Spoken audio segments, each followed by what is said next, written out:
నమస్కారం వీవర్స్. దేవాలయ వాతావరణంలో నూతన శక్తి మనలో ఎందుకొస్తుంది?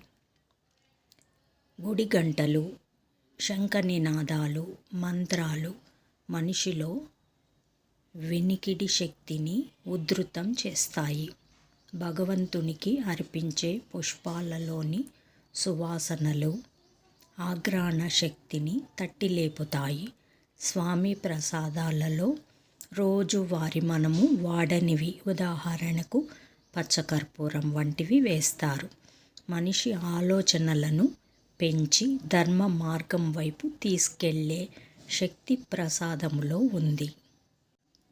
నుదుటున పెట్టుకునే చందనపు బొట్టు, చెవిలో పెట్టుకునే తులసి వల్ల రక్త ప్రసరణ పెరిగి శరీరము ఆరోగ్యవంతమవుతుంది.